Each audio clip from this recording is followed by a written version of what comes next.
glasses.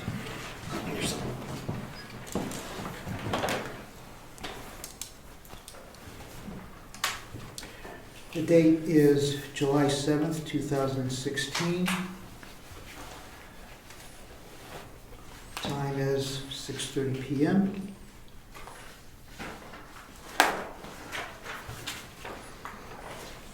Rick Surrette, Present.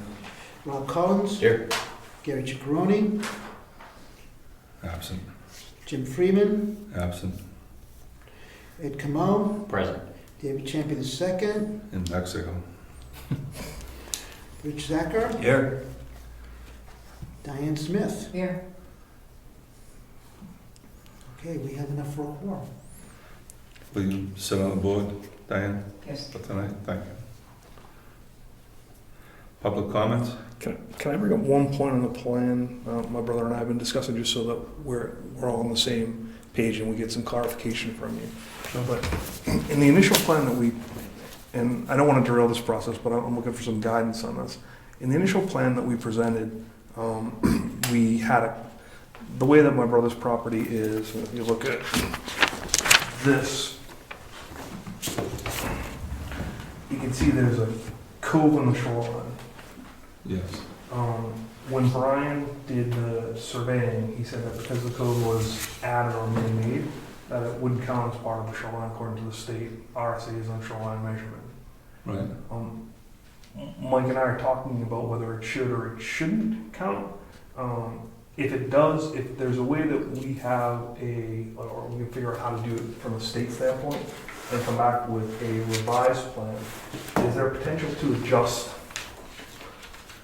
and why I don't want to do this now is because I got to pull permits and start construction, and so we're sort of, I don't want to stop our process on this, but here, you can see where it says apparent original shoreline.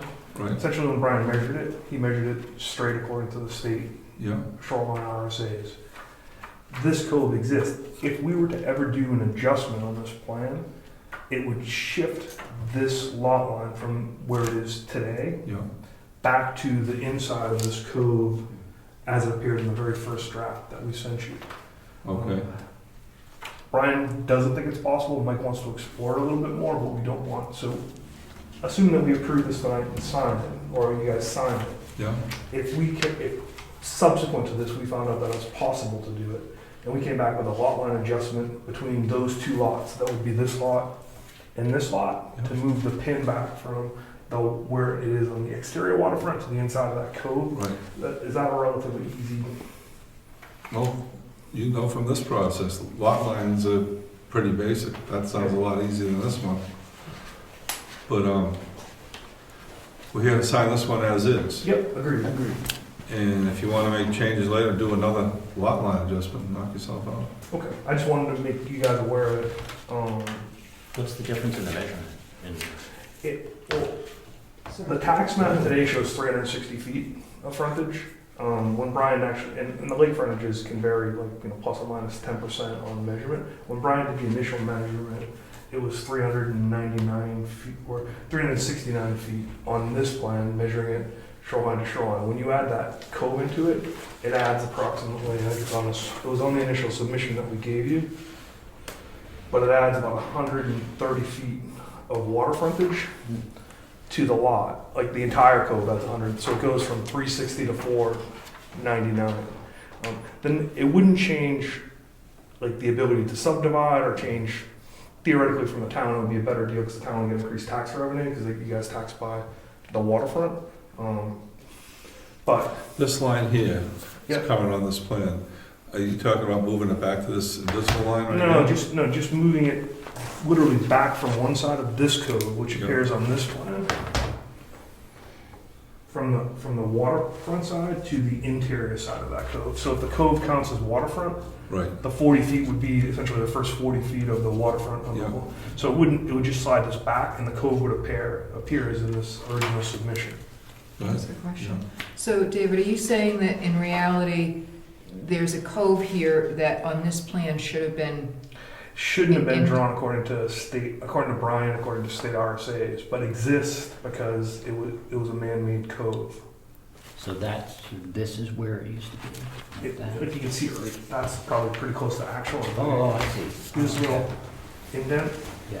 Now the peninsula that exists there, it's unbuildable, it's just a 10-foot wide section of rock, so it doesn't really impact, like, no one can do anything with it on either side. But, So I'm sorry, I guess I'm missing the point why this line might need to change in the future. because if it's possible, like, the real estate value is driven by water frontage, like, you know, when you go to sell it, and if it's possible, each lot, like, if I could add the 40 feet to this lot, and 40 or plus feet back to that lot, it would increase the real estate value of both properties, so we don't want to give it away if we don't have to. And Mike just wants the opportunity to explore that. Not that we want to derail, as I said, this process, but we want, if in fact we came back with that post this, with a plan that looked like our first plan. Right, we're here to sign this as is. Agreed. And the discussion current of the question is speculate maybe another lot line adjustment. Yep. We don't even have to talk about that. Just- Okay, just, I think that what Rick is saying is right for tonight. That doesn't, we really can't take that up, but Yeah. our zoning does say on page 6, item F at the top, Rick's got my glasses. Any lot having shoreland on Kingswood Lake shall have not less than 250 feet of frontage along the shoreline. Such measurements shall be made in straight lines of at least 25-foot segments. So you might be able to read, I mean, I'm not a lawyer. For our zoning purposes, you might be able to count it one way, even if the state may or may not allow you to count it a different way. Yep. In terms of real estate listings. You know, from everything I've seen, that's the Wild West, right? It's the sort of state, free-for-all. for us, the state is more advantageous, right? Because it's a 2-foot increment at the high water mark, which is what, when Brian did the measurements, is how he presents it. At 25 feet, you would never get it because the width of the cove is only 4 feet or 5 feet, so it wouldn't necessarily pass that test, but could potentially pass the state test. And if I could adjust lot lines and make my lots more valuable, I'd go for it. Yeah, so we're going to explore it. We may not come back ever, but we just wanted to make you aware that it exists and there's potential for that. Thank you. But if you're coming to the planning board for a lot line adjustment, we have to apply the zoning to it. And so you'd have to ask For a your waiver. surveyor to measure it this way. So you have the number, you'd have to demonstrate to us that both lots end up with more than 250 when they're measured this way. Which Brian is aware of. Right, but- and then, you know, all the other considerations about how you list it or what the state has to say, that's Agreed. irrelevant to the lot line adjustment. Agreed. Awesome. Thanks. You're welcome. So we skip over that, so we're at now, sign the plats. Like I said, all the work's been done on this, so we're here to sign off on it. And I recuse myself again. So we had conditions. Can we review those conditions, Mr. Chairman? Yes, Does anyone know what they were? Josh does. One was $100. We had conditional approval. Yes. Could you give us the list of conditions so that we can Yes. see that they're done? Yeah, I'd like to read it from the minutes, if you don't mind.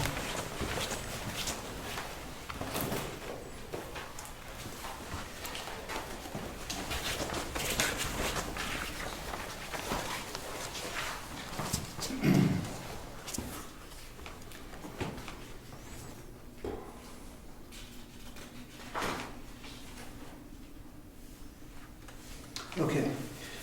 There was a motion made by Rob Collins for the planning board to conditionally approve the application with the following conditions. 1, that lots 2A and 3 be voluntarily merged, and that the additional fee of $100 be paid for the additional lot line adjustment. The $100 has been paid. I do not have a record of the voluntary merger. I'm assuming that was done. We submitted it, correct. Okay. I believe you have a copy. You should have a copy because I dropped it. Okay, Here. so, I mean, on that basis, but, I mean, that would be something that the assessor clerk would have, but I do not, we don't have a process by which she would relay that information to me as far as voluntary merger. It's complete. Okay. I'm okay with that, Okay, so you want a motion? yes.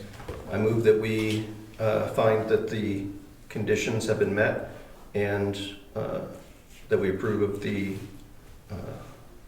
what's the name of this project? Proposed lot line adjustments, The zip tie lot line adjustment. second. Discussion? All in favor? Aye. Aye. Opposed? Can I just say something before you do that? I'm sorry. Okay, so I'm sorry. George, what are you doing? I have no ability to oppose this. It's just that I just want to make sure about the motion. So your motion was that the zip tie lot line adjustment be approved. Is That we correct? find that the conditions have been met and that that we're approving it or signing off on it, Okay, whatever thank the you. terminology should be. Sorry, I just needed a clarification. And thanks for making sure we get it right, so. Discussion, none, in favor? Opposed? Recused? Motion carries. Let's sign it. Do we just have one to sign, or I was think there? we have four, Yeah, because one has to go to the county. right on here. Yes. Do we have others to sign? That's the only Mylar copy. I do have the other paper copies, and that would be a good idea to sign. Would you sign this? I have no idea. Yes, we've always signed the Mylar. Yeah, we have to sign this. I don't know whether we sign other copies. Yeah, please. Is this the copy that goes to the county, Yes, the it is. Mylar? Yes, it is. What's the date, 7? Yes, it is. Just so I'm clear, once you sign it, you file it. Yes, sir. Okay.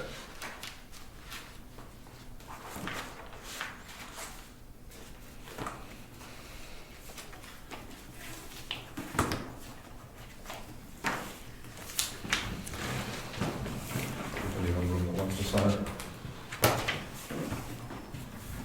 Want my glasses?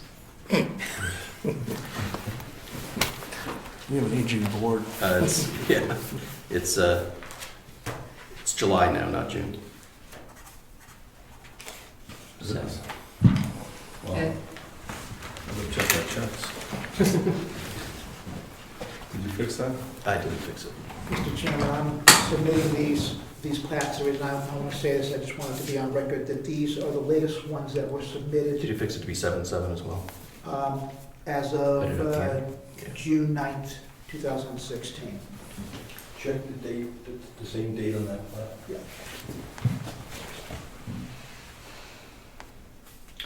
No, that says June 16th. That's right, it's their date. No, June 10th, I'm 10 sorry. June 16. Oh, sorry, yes. Yeah, 10 June.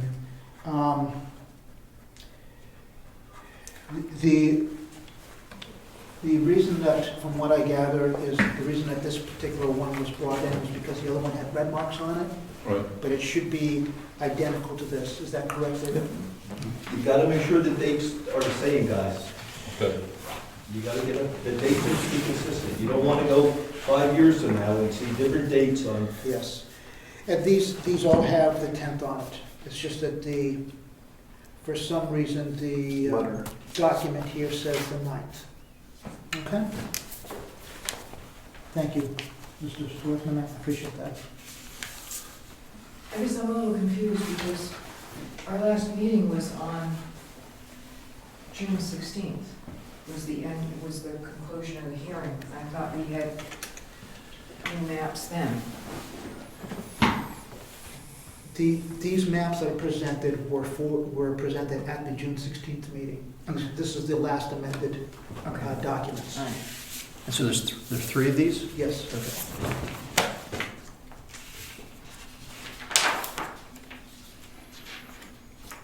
Rob, are the dates the same? On the 3 and the mile that you're signing? 10 June. 10 June 16. That's what this is. Yep. Okay. right here.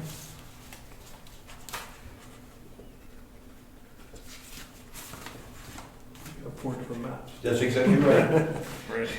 All signed, that's right.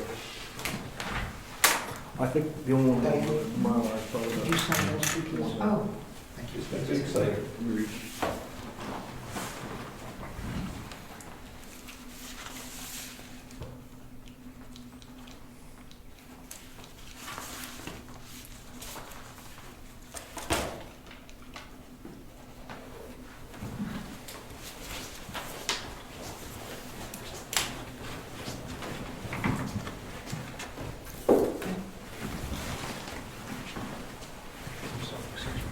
put the date on those.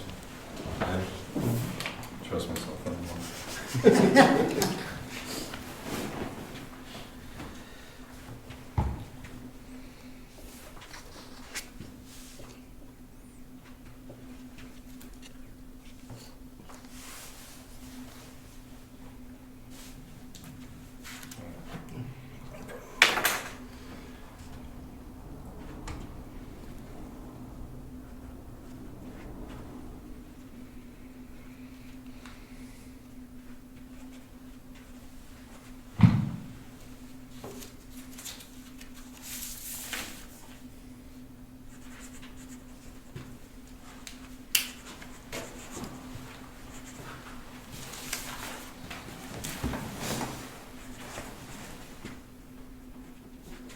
Now, who's the fan of the zip tie? Where did that come from? Middle East. Zip tie. And actually Cheryl's engagement ring, when we first got engaged for the first 3 months, was a zip tie. Figured if she wore it for that long, then she'd Mhm. worthy opinion on it. This whole thing goes to Carroll County. No, just Just the the Mylar? Mylar does, yes. Do you have a tube? Yes, I do.